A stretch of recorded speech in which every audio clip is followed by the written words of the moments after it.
আসসালামু আলাইকুম। সমাধানে সবাইকে স্বাগতম। আজকের আমাদের আলোচ্য বিষয়বস্তু হচ্ছে আমাদের কেমিস্ট্রি যে ২য় অধ্যায় সেটা হচ্ছে পদার্থের অবস্থা। তো পদার্থের অবস্থার যে টপিকগুলো আজকে আমরা আলোচনা করব সেগুলো হচ্ছে পদার্থ কি, পদার্থের প্রকারভেদ, পরমাণু, অণু এবং অণুতে পরমাণুর গণনা। তো পদার্থ, পদার্থ জিনিসটা কি? পদার্থ হচ্ছে যে বস্তুর নির্দিষ্ট ভর আছে এবং জায়গা দখল করে তাকে আমরা পদার্থ বলে থাকি। এখন দেখো তোমরা, এটা হচ্ছে একটা মার্কার। এটা কি? এটা একটা পদার্থ। এখন আমি হাতে রাখলাম। এই হাতে রাখলাম, এখন এই জিনিসটা কি? নির্দিষ্ট জায়গা দখল করতেছে। তার মানে কি? এটা একটা পদার্থ।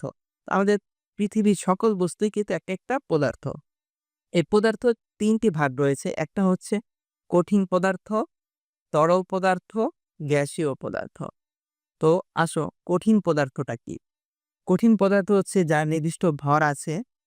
এই যে এটা কি? একটা কঠিন পদার্থ।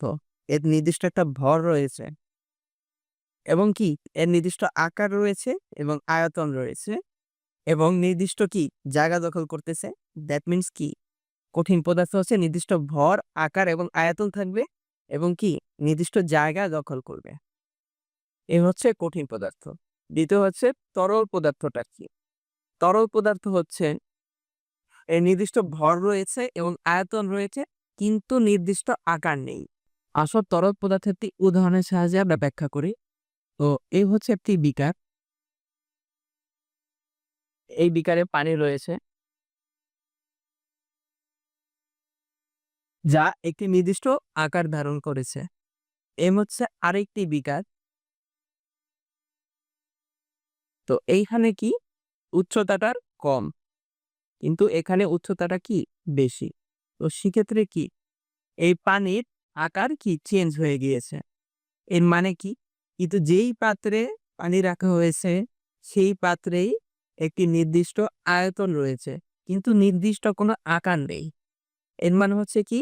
তরল পদার্থের নির্দিষ্ট ভর রয়েছে এবং আয়তন রয়েছে কিন্তু নির্দিষ্ট কোনো আকার নেই। এর পরবর্তীতে আসেন গ্যাসীয় পদার্থ।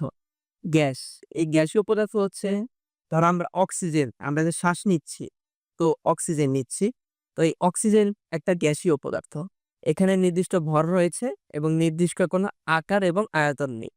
তো একটি গ্যাসকে যখন তুমি ধরো, এই হচ্ছে বৃত্ত, ট্রায়াঙ্গেল, স্কয়ার। তো এইখানে এ হচ্ছে গ্যাসীয় অণুগুলো। তো এই গ্যাসীয় যে পদার্থগুলা, এর কি নির্দিষ্ট প্রত্যেকটা একটা নির্দিষ্ট ভর বিদ্যমান। কিন্তু নির্দিষ্ট আকার এবং আয়তন নেই। কারণ এখানে এক আকার ধারণ করেছে, এখানে আরেক আকার ধারণ করছে, এখানে আরেক ধরনের আকার ধারণ করছে। তো এট লিস্ট আমরা বলতে পারি যে পদার্থ হচ্ছে ৩ ধরনের: কঠিন পদার্থ, তরল পদার্থ এবং হচ্ছে কি গ্যাসীয় পদার্থ। কঠিন পদার্থের হচ্ছে ভর, আকার, আয়তন সবকিছু রয়েছে এবং একটা নির্দিষ্ট জায়গা দখল করে। আর তরল পদার্থ হচ্ছে যেখানে নির্দিষ্ট ভর এবং আয়তন থাকবে কিন্তু নির্দিষ্ট কোনো আকার থাকবে না। আর গ্যাসীয় পদার্থ হচ্ছে নির্দিষ্ট ভর বিদ্যমান থাকবে কিন্তু নির্দিষ্ট আকার এবং আয়তন কোনোটিই থাকবে না। পরবর্তী টপিক হচ্ছে আমাদের পরমাণু।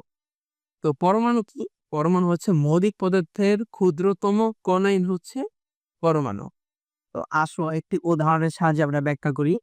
ধরো হচ্ছে এটা একটা সোডিয়াম খণ্ড। তো এইখানে সোডিয়াম খণ্ডের ভিতরে অসংখ্য সোডিয়াম পরমাণু বিদ্যমান। যদি আমরা অণুবীক্ষণ যন্ত্রের সাহায্যে আমরা এটা দেখি তাহলে এখানে অসংখ্য সোডিয়াম ছোট ছোট কণা পেয়ে থাকবো, যেখানে শুধু একটি মাত্রই সোডিয়াম পরমাণু বিদ্যমান, তাই একে আমরা পরমাণু বলতেছি। আর যদি অণু কি? যৌগিক পদার্থের ক্ষুদ্রতম কণাই হচ্ছে অণু। তো যৌগিক পদার্থটা কি? এখানে ধরো আহ একটি পাত্রে লবণ রয়েছে, NaCl। তো এইখানে একটা একাধিক পরমাণু বিদ্যমান। কি কি? একটা হচ্ছে সোডিয়াম আর এটা হচ্ছে কি ক্লোরিন। তো যেখানে অসংখ্য যৌগিক পদার্থ, পরমাণু পদার্থ থাকবে সেই পদার্থের ক্ষুদ্রতম কণাগুলোকেই আমরা অণু বলবো। তো অণুতে পরমাণু গণনাটা আমরা কিভাবে করব? ধরো H2SO4 সালফিউরিক অ্যাসিড। তো এইখানে কয়টি পরমাণু রয়েছে? এটা একটা হচ্ছে অণু। তো পরমাণু বিদ্যমান হচ্ছে হাইড্রোজেন আছে 2টি, সালফার 1টি, অক্সিজেন 4টি। তার মানে কয়টি? 7টি পরমাণু।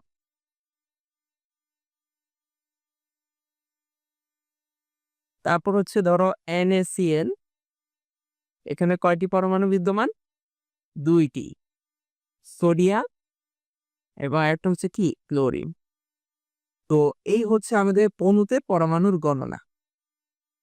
তো আমরা কি শিখলাম? পদার্থ কাকে বলে? পদার্থের প্রকারভেদ শিখলাম, কয় ধরনের? কঠিন, তরল এবং গ্যাসীয়। তৃতীয়ত আমরা শিখলাম হচ্ছে পরমাণু কি, অণু কি এবং অণুতে পরমাণুর গণনা। আজকের এ পর্যন্তই। দেখা হচ্ছে পরবর্তী ভিডিওতে। ধন্যবাদ।